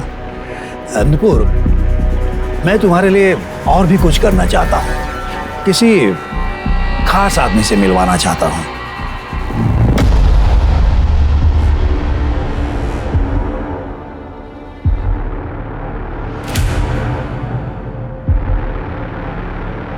सीसीटीवी की फुटेज चेक की? सर जी हाँ, रेप की कंप्लेंट लिखवानी है। स्मिता आइए, संभल बैठिए। रेप किसने किया आपके साथ? प्रफुल्ल वैद्य। सर, मैंने प्रफुल्ल वैद्य का केस स्टडी किया है। सर, प्रफुल्ल वैद्य ने नुपुर के ऊपर एक्सटॉर्शन और ब्लैकमेलिंग का केस डाला था और नुपुर ने कुछ गुंडों से प्रफुल्ल वैद्य को फोन भी करवाया था। सर, ऐसा प्रफुल्ल वैद्य का कहना है, उसने फोन रिकॉर्ड भी किया हुआ है सर। अरे बकवास है। एक लड़की पॉलिटिशियन को धमकी देने के लिए गुंडे भेज सकती है क्या? साफ साफ दिखाई दे रहा है झूठा केस है। हाँ सर, वैसे नुपुर को कस्टडी में भी रखा गया था और ये सारा केस मीडिया ने कवर भी किया था। अच्छा, ये प्रफुल्ल वैद्य इसने कब केस फाइल की थी? नुपुर के केस फाइल करने के 1 हफ्ते बाद। हाँ, मतलब प्रफुल्ल ने ये काउंटर केस फाइल किया था और ब्लैकमेल में नुपुर को जेल भिजवाया और बड़ी होशियारी से पूरी दुनिया को ये भी दिखा दिया था कि उसके साथ रेप हुआ था। बहुत शाना है ये प्रफुल्ल। और सर, उसके बाद नुपुर ने अपना रेप केस वापस भी ले लिया। क्यों? सर, पैसा और क्या। इस प्रफुल्ल ने नुपुर को अच्छा खासा पैसा ऑफर किया होगा और उसने एक्सेप्ट कर लिया होगा। तो तुम्हें क्यों लगता है ये पैसे का चक्कर होगा इसमें? सर, आपने हेमा की बात सुनी? सर, हेमा के मुताबिक नुपुर बहुत स्ट्रांग लड़की थी, उसे डराना आसान नहीं था। अब सर, केस वापस लेने का कारण क्या हो सकता है? या तो फिर पैसा या फिर फैमिली मैटर। पैसे का एंगल मैंने आपको बता दिया है, आप चाहें तो हम उसकी फैमिली से बात कर सकते हैं। नहीं, फैमिली थोड़ी सच बताएगी शेर की। हमें उस पॉलिटिशियन प्रफुल्ल वैद्य के साथ बात करनी होगी और उसको क्रॉस चेक करने के लिए हेमा के साथ बात करनी होगी। नुपुर आप्टे के सुसाइड केस में एक नया ट्विस्ट सामने आया है। नुपुर आप्टे के सुसाइड नोट से नहीं मैच हो रही है उनकी हैंड राइटिंग। ये सारी बातें इस ओर इशारा करती है कि कहीं नुपुर आप्टे का केस मर्डर तो नहीं। जैसा कि हम सभी जानते हैं कि नुपुर की लाइफ बहुत ही ज्यादा स्कैंडलस रही है। नुपुर के मर्डर को सुसाइड दिखाना, ये सारी बातें इस ओर इशारा करती है कि कहीं नुपुर आप्टे फिर से अपना रेप केस रीओपन तो नहीं करवाने वाली थी या फिर वो किसी और को एक्सपोज तो नहीं करने वाली थी। देखिए ऑफिसर, झूठा केस डाला है उसने मुझ पर। उसे पैसे चाहिए थे मुझसे। मैंने कभी भी उसके साथ कुछ भी गलत नहीं किया, पर मुझे अपने लॉ एंड ऑर्डर पर पूरा भरोसा है सर, इसलिए मैंने उसके अगेंस्ट ब्लैकमेलिंग का केस डाल दिया था, वो भी प्रूफ के साथ। एक बात समझ में नहीं आती, कोई लड़की खुद की इज्जत खुद क्यों उछालेगी, वो भी खुद के ऊपर रेप का झूठा इल्जाम लगा के? सर, अब इस बारे में मैं क्या बोलूं? देखिए सर, मैं एक एकदम सीधा साधा आदमी हूँ। लोग प्यार करते हैं मुझसे, वोट भी देते हैं। सर देखिए ना, 1 मिनट में, सिर्फ 1 मिनट में उस लड़के ने मेरी इज्जत बर्बाद कर दी। सर, वो खुद मेरे पास आई थी बोरवेल स्कैम के बारे में इंफॉर्मेशन लेने के लिए। एक तो मदद करो, ऊपर से बदनामी। तब से मैंने फैसला ही कर लिया है, लड़कियों से और औरतों से सिर्फ और सिर्फ पब्लिक प्लेस में ही मिलूंगा, अकेले मिलूंगा ही नहीं। लेकिन सर, उसने कहा था कि जब ये घटना घटी रेप की, उस वक्त उसके साथ आप अकेले थे। हाँ सर, मैं था अकेला, लेकिन उसने जो इल्जाम उस पर लगाए हैं वो सब झूठे हैं। नुपुर ने अपना केस भी वापस ले लिया था। सर, वो तो नाटक कर रही थी, उसे पता था मैं इनोसेंट हूँ। ठीक है सर।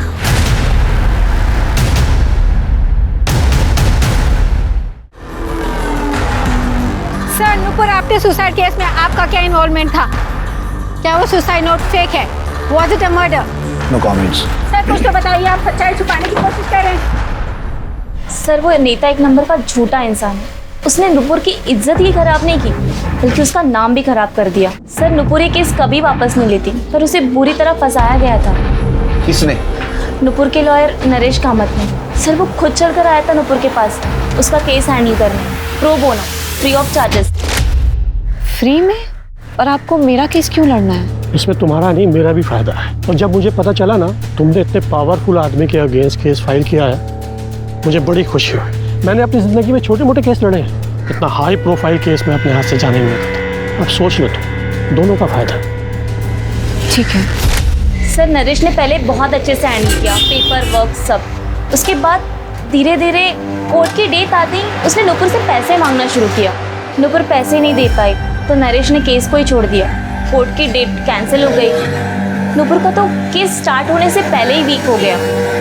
बाद में नुपुर को पता चला कि नरेश उस नेता का ही प्लान था, उसके केस को खराब करने के लिए। नुपुर ने तो नरेश से बात भी की थी। सर,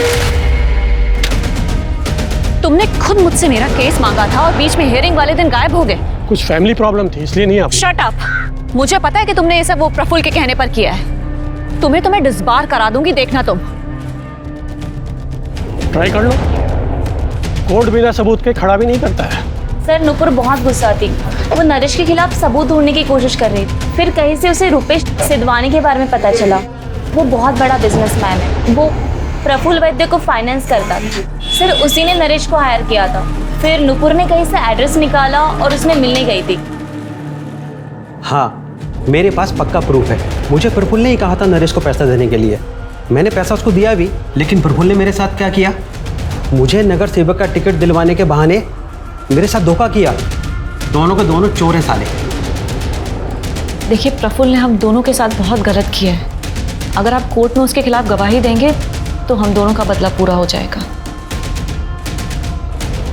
बिल्कुल, ऐसा ठीक रहेगा। Thank you.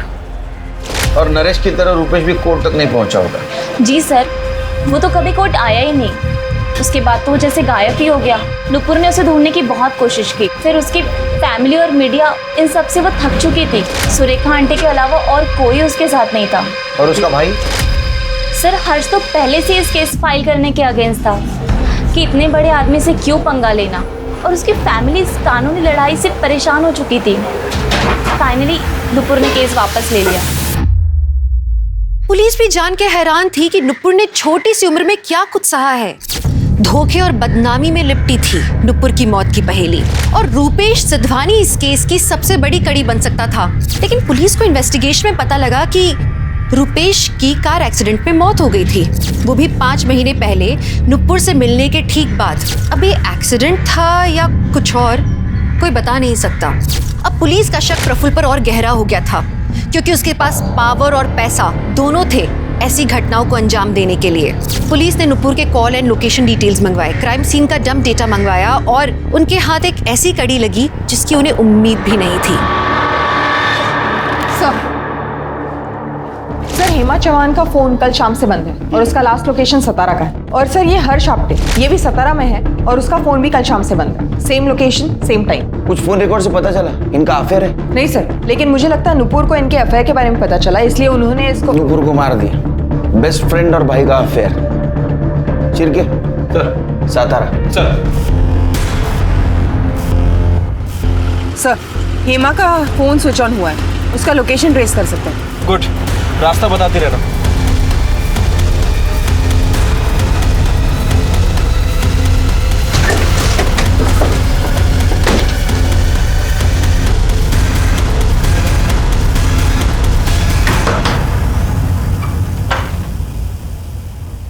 सर आप यहाँ? हम भी वही सोच रहे हैं कि आप यहाँ क्या कर रही हैं? सर मेरा तो यहाँ पे इंटरव्यू था। कोई कंपनी का नाम नहीं, कुछ नहीं, लॉज में इंटरव्यू देने आई हैं आप? जी नहीं सर, मेरे पास इंटरव्यू के पेपर्स है, मैं दिखाती हूँ आपको। हे भगवान। कल शाम से आपका फोन बंद क्यों है? वो कल मैं अपना चार्जर बस में भूल गई थी। कल शाम से ही मेरा फ़ोन ऑफ था।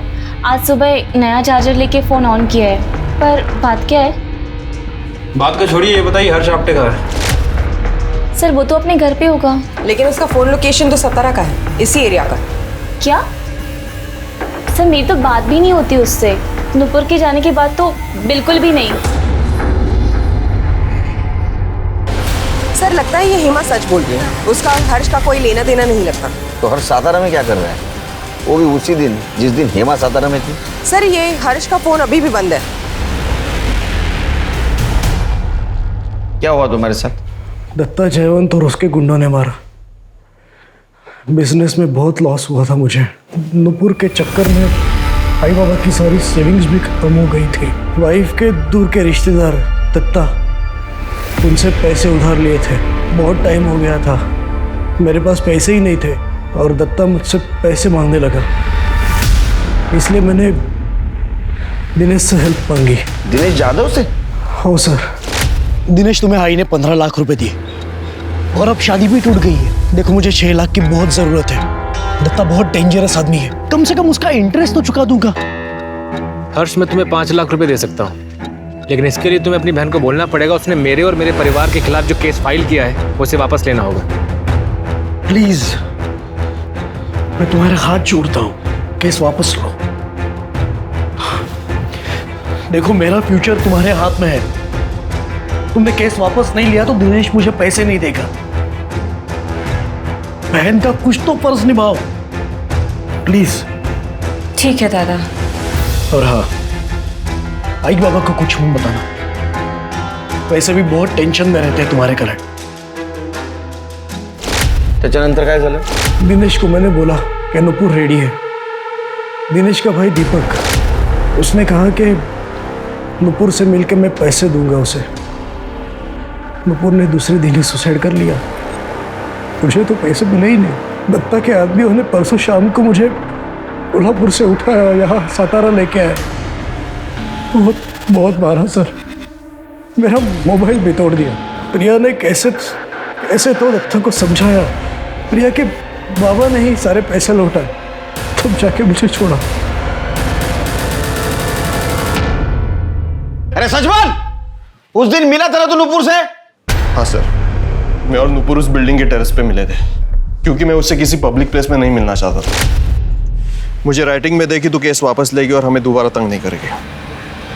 मैंने कहा था ना मैं पुलिस स्टेशन जाके केस वापस ले लूंगी.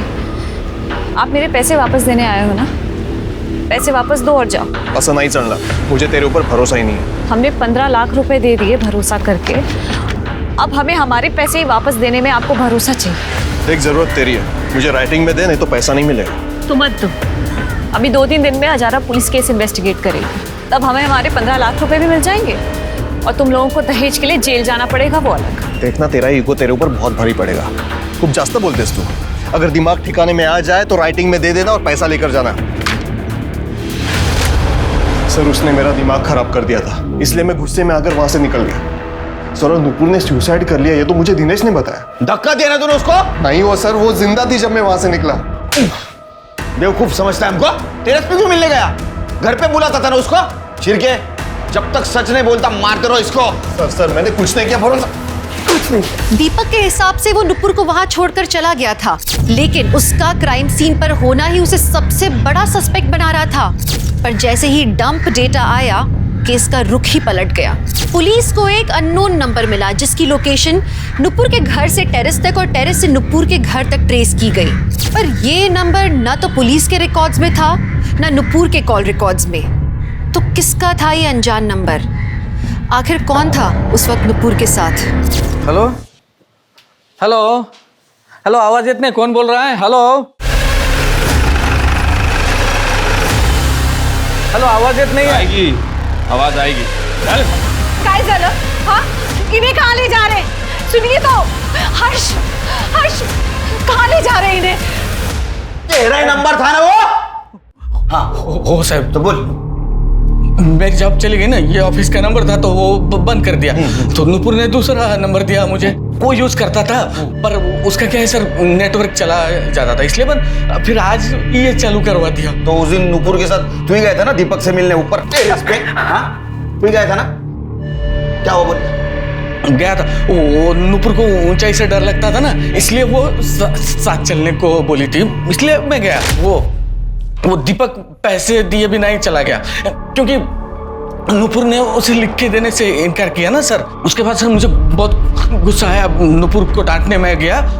अरे तेरी ये जिद, तेरा ये डेढ़ शानापन, इसकी वजह से सब खत्म हुआ. मेरी जॉब चली गई वो प्रफुल्ल की वजह से. वो तेरी आई की जॉब के पीछे पड़ा रहा, पर तुझे क्या है? हमारी सारी सेविंग्स खत्म हो गई. अभी थोड़ा वापस मिलता था, पण तुला ते जमणार नाही. बाबा, मेरा रेप हुआ है, इसमें मेरी गलती कैसे हुई? तुम तो जर्नलिस्ट है री, तुम्हें तो हर चीज में ब्रेकिंग न्यूज चाहिए, पब्लिसिटी मांगती है. अरे पूरे शहर में नाक कट चुकी है हमारी, क्योंकि तुझे झुकना जो नहीं आता. सही कहा बाबा, मुझे गलत के आगे झुकना नहीं आता, नहीं कभी झुकूंगी. अरे इससे अच्छा होता कि मुझे पैदा होते ही मार देते आप. हाँ, गलती हो गई, तब नहीं मारा, अब मार दूंगा. फिर मैंने वहां सुसाइड नोट लिखा और वापस चला आया. अरे बाप है ना तू, बाप है ना?